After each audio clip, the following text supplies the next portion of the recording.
Hello 8th class. हम लोग history के चैप्टर में देख रहे थे प्लासी का युद्ध, बक्सर का युद्ध हुआ। उसके बाद कंपनी के जो अफसर हैं वो नवाब बन के बैठ गए थे। नवाब बनने का मतलब था कि कंपनी के पास सत्ता ताकत तो थी, कुछ और फ़ायदे भी थे। कंपनी का हर कर्मचारी नवाबों की तरह ख्वाब देखने लगा। प्लासी के युद्ध के बाद बंगाल के 80 नवाबों को इसके लिए बाध्य कर दिया गया कि वो इनको तोहफे दें, ज़मीन दें। रॉबर्ट क्लाइव जो थे उन्होंने बेहिसाब दौलत जमा कर ली। 1743 में जब इंग्लैंड से मद्रास आए तो 18 साल की उम्र थी और 67 में 2 बार गवर्नर बनने के लिए भारत से रवाना हो तो उसकी दौलत 401 पाउंड के बराबर थी। गवर्नर के अपने दूसरे कार्यकाल में भ्रष्टाचार को ख़त्म करने का काम सौंपा गया और खुद भ्रष्टाचार के आरोप में उसे सफाई देनी पड़ी। सरकार को उसकी अकुत संपत्ति के स्रोत संदेश लगे। भ्रष्टाचार के आरोप से भर्ती करती हूँ, लेकिन उसने रॉबर्ट क्लाइव ने आत्महत्या कर ली थी। कंपनी के सभी अफसर क्लाइव की तरह दौलत इकट्ठे नहीं कर पाए। बहुत सारी बीमारियों और कम उम्र में मौत का निवाला बन गए। सभी को भ्रष्ट बेईमान नहीं मान सकते हैं। और कंपनी का 1757 से लेकर 1857 के बीच ईस्ट इंडिया कंपनी भारतीय राज्यों पर कब्जा, बहुत सी बातें सामने आती हैं। उसमें क्या था, 1764 के बाद भारतीय रियासतों में रेजिडेंट बना दिए गए। ये रेजिडेंट क्या होते थे आप लिखेंगे। रेजिडेंट कंपनी के राजनीतिक और व्यावसायिक प्रतिनिधि होते थे। रेजिडेंट जो है कंपनी के राजनीतिक और उनका नाम कंपनी के हितों की रक्षा करना होता था और आगे बढ़ाना होता। रेजिडेंट के माध्यम से कंपनी के अधिकारी भारतीय राज्यों के मामलों में भी दखल देते थे। अगला राजा कौन होगा, कैसे बैठाएंगे, तो सहायक संधि थोप दी गई उनको। सहायक संधि क्या थी या क्वेश्चन भी कर सकते हैं।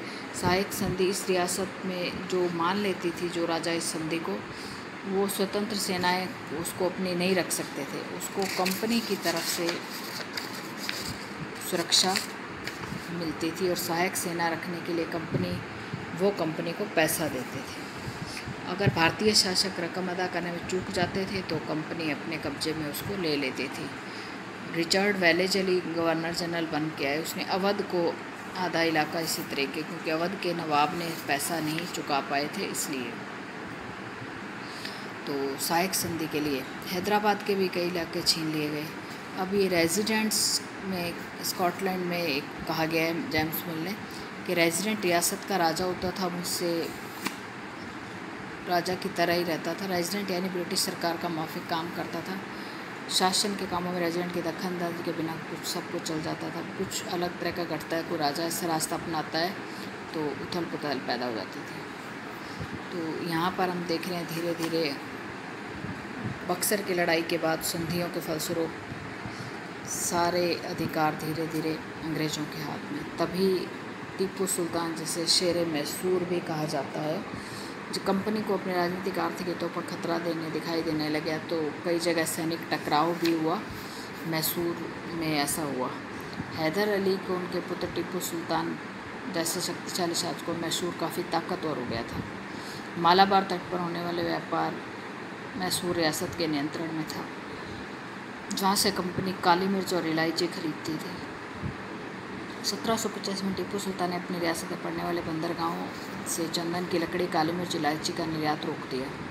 सुल्तान ने सौदागरों को भी कंपनी के साथ कारोबार करने से रोक दिया। टीपू सुल्तान ने भारत में रहने वाले फ्रांसीसी जो थे उनसे घनिष्ठ संबंध बना लिए और सेना को भी आधुनिक कर लिया। सुल्तान के इन कदमों से अंग्रेज बहुत नाराज़ हो गए। उन्हें हैदर अली और टीपू सुल्तान बहुत महत्वाकांक्षी, घमंडी और ख़तरनाक दिखाई देने लगे। अंग्रेज़ों को लगता था कि ऐसे नियंत्रित करना और कुचलना बहुत ज़रूरी है और 4 बार इनके साथ इनकी लड़ाई हुई। 67 से 69, 80 से 84, 90 से 92। श्रीरंगपट्टम की आखिरी जंग में कंपनी को यानी अंग्रेज़ों को सफलता मिलती है और राजधानी की रक्षा करते हुए टीपू सुल्तान मारा जाता है। मैसूर का काम राजकाज पुराने राजवंश में सौंप देते हैं और मैसूर पर भी सहायक संधि। ये एक चित्र है जिसमें टीपू सुल्तान का एक खिलौना था शेर, जिसमें आप देख रहे हो कि अंग्रेज को लेटा के और टीपू सुल्तान का विशाल का मशीनी खिलौना है। नकली शेर एक यूरोपीय सिपाही को दबाए हुए है। इसका हैंडल जब घुमाते थे तो नकली शेर दहाड़ता था और सिपाही के भीतर से चीख की आवाज़ें आती थी। और अभी भी ये खिलौना है जो लंदन में विक्टोरिया मेमोरियल म्यूज़ियम में रखा हुआ है। 4 मई 1799 को रंगपट्टम की रक्षा करते टीपू सुल्तान की मृत्यु हो गई, तो इस खिलौने को अंग्रेज अपने साथ ले गए थे।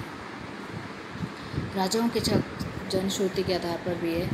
तो 1782 में मैसूर का जो राजा टीपू सुल्तान कहा जाता है कि वो एक बार अपने फ्रांसीसी दोस्त के साथ जंगल में शिकार खेलने गए तो शेर सामने आ गया बंदूक के नोक।